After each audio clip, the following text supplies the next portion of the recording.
Hi everyone, it's Lindsay. Welcome back to another video. Today I have a couple cards to share with you, and they're all about sentiment shaker cards, and I'm going to add in some stenciled backgrounds to help them pop. Now, for my first one, I wanted to go ahead and kind of create a custom card. This is really fun for anybody's birthday, for Mother's Day, Father's Day, that kind of thing, especially if you have kind of a particular name you use for grandparents or parents, or just anybody. It's really fun to create these custom cards. So the first thing I like to do is go ahead and measure out my cardstock here, or create little midpoint lines in my cardstock. This helps me line up my letters.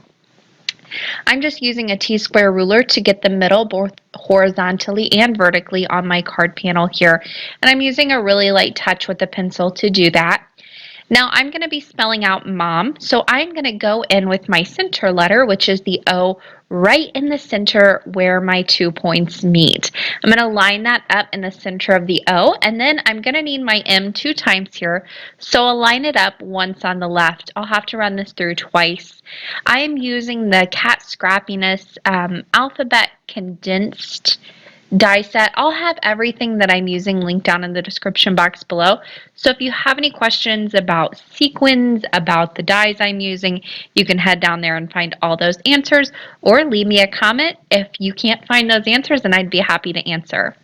So once I have those taped down in place, I like to use blue painter's tape. I'm just going to go ahead and run those through my die cutting machine.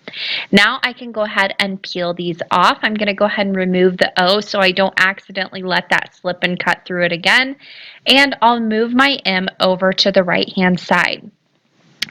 Now again, I'm just going to eyeball this. If you wanted to be very, very particular, you could measure that. However, I'm just going to line it up with my eyeballs, run it through again, and I did a pretty good job of lining it up. If you look straight over, you can normally get it pretty close. Now, once I had that removed, I did go ahead and erase all of my pencil lines. I went ahead and erased them on the actual panel that I'll be using and on the letters themselves.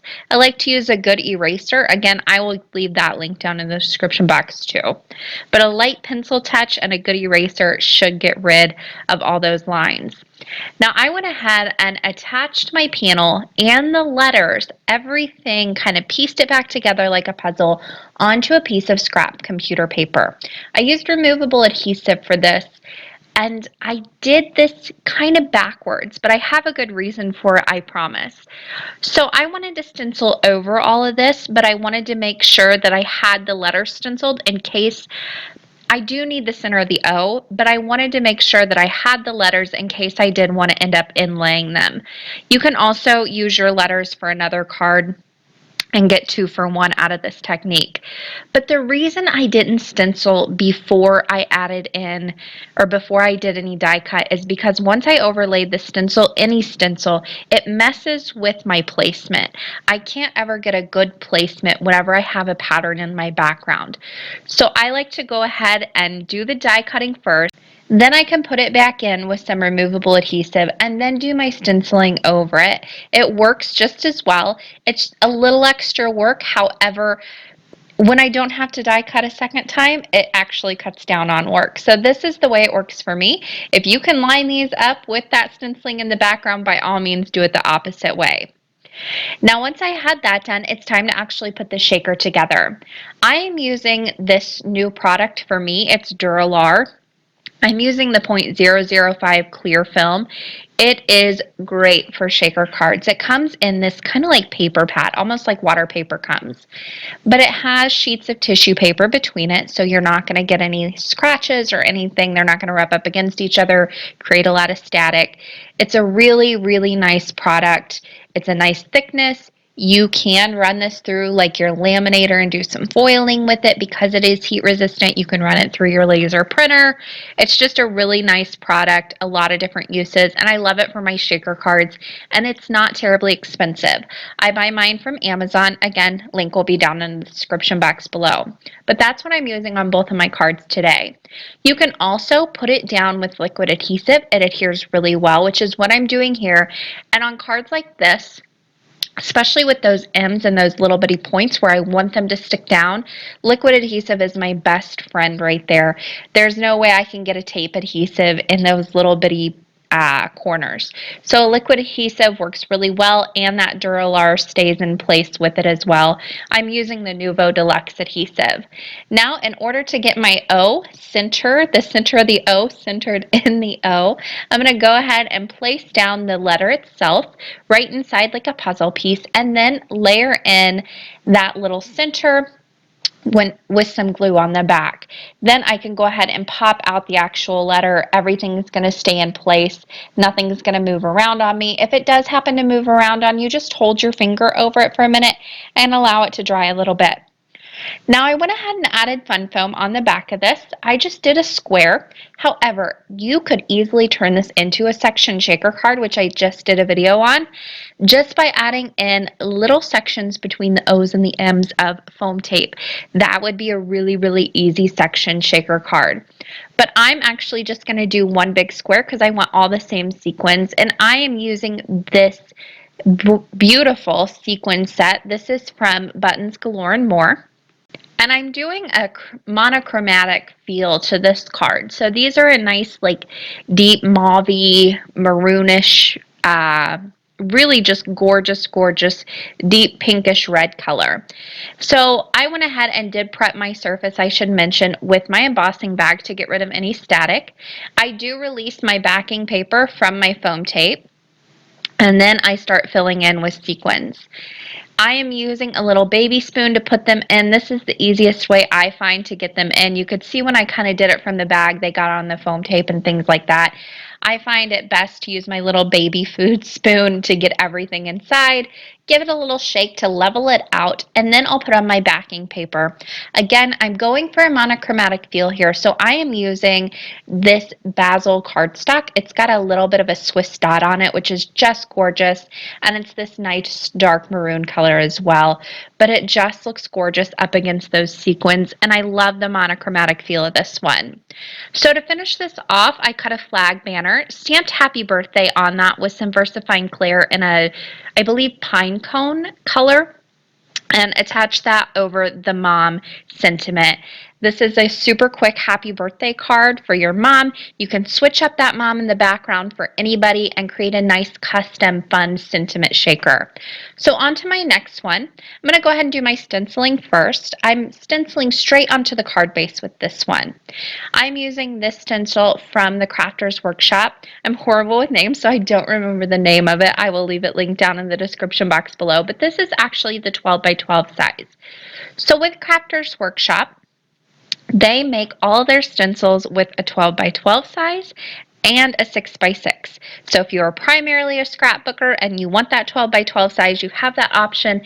If you're primarily a card maker, you have the 6 by 6 option. If you want to switch it up and you like the bigger size better, go with the 12 by 12 if you like that particular design, but you want it a little bit larger. I love the options because of things like this. I wanted a nice, bold, big pattern. I love this pattern of the stencil, but the 6 by 6 was just a little bit too small for the look I was going for. So I went ahead and grabbed out the 12 by 12 of this, and it worked perfectly. I don't have to use the whole stencil. I can center it up, just use the center. I can use a corner. I can pick and choose what parts I want to use of these larger stencils. I did use just a little sponge to go ahead and sponge through some Skylight ink. It looks a little blotchy at first. It will smooth out as it dries. That's just the nature of the Catherine Pooler ink pads. Now it's time to go ahead and cut down my sentiment shaker portion. I'm using this die from Altenew. It's a hang in there sentiment. It's all connected, which is great. And to put this shaker portion together is pretty simple, but I do have a few tips and tricks on getting everything into place, especially with larger sentiments like this. So the first thing I want to do is, after die cutting, I attach some adhesive to the back of this. For this one, I did go ahead and just use a tape adhesive. This is 1/8 of an inch from scrapbook.com. And I attached some more of that Duralar clear film to the back of it. To put in all of those little pieces, here's a little trick I like to do. So you can leave this in the die and just add glue to your little pieces that need to go into place. I went ahead and pulled out the die. A lot of those pieces are going to come out. I do a little bit of a mixture here. So I pulled out the die. I'm using my Tim Holtz craft pick, and then the pieces that I need to go back into my sentiment on the actual film itself, I'm going to add a little bit of glue. So all those little centers to the A's, the G's, all that kind of thing, I'm applying glue to the back of those. Then I can inlay the die anywhere the glue isn't, it's not going to glue down. Anywhere you have the glue, it's going to go ahead and stick onto that film. I give it a good press with my finger and just let it sit for a minute. Then I can go ahead and use my craft pick and pick up that hang in there. Now, that would work great if all those little pieces came out. However, I had a few still stuck in my die. So what I like to do before I pick it up is go in with it still in the die, attach some glue to the back of those pieces, inlay the die. It fits like a little puzzle. You'll feel it kind of click into place. And then with my craft pick, poke through and poke those right into where they need to go. Then I can use my finger to give them a good press down. I did that with all of the remaining pieces, and then once those are nice and secure, I can go ahead and use my craft pick to again carefully lift up the actual sentiment itself, because I just want that clear portion behind the sentiment. I'm using my craft pick to make sure none of the little centers come up, and if they do move around a little bit, I can use that pick again to move them around. This is one of those really handy tools, just great for all kinds of things in your craft room, and this is just another little use for it. This is a little bit tight to get out because of all the centers, but take your time and it will all come up and work perfectly, especially if you give that glue a little bit of time to dry. So after I had all of that into place, I added my foam tape on the back of this. Then it was time to fill it up with some sequins. Again, I am using sequins from Buttons Galore and More. This is a really interesting sequin mix because some of the sequins have patterns on them. I've never seen that before. You'll see it closer in the finished card pictures, but they're so neat. So I went ahead and filled up my shaker with those little sequins. And again, just giving it a little jiggle to make sure everything's nice and level in there and I don't have any kind of mountains that are going to hinder my vellum from sticking onto my foam tape. I like to back my shakers with vellum. You can back it with the more of the clear Duralar film if you want to. However, I like to use vellum. First of all, it gives a nice kind of, even over the stencil that I'm using here, it's going to dull it a little bit, but I actually like that. You can read the sentiment a little bit better. And it's cheaper than using Duralar. So I like to go ahead and go in with vellum to back my shakers. The thing with vellum, it is see-through, so you are going to need to apply your adhesive just to where you're not going to see it. You don't want to apply it to any openings that are going to see through. Then I can go ahead and stick that down right onto my card base. Again, you're going to see through to that stencil, but that vellum dulls it just a little bit to where you can read and see that shaker a little bit better in there.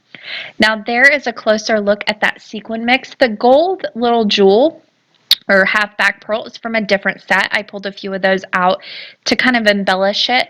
But that sequin, is that not the coolest with the little pattern on it? I absolutely love it. A few more pictures of this finished card. And these cards, both of them are interactive, which is super fun, but they're also very easy and quick to make. All in all, these took probably no more than 20 to 30 minutes a piece to finish them both. So super simple and quick. That is going to do it for me today. I hope you guys enjoyed this video. Don't forget all the information down in the description box below. If you haven't subscribed to my channel, I would appreciate it. Thanks for watching and happy crafting, everyone.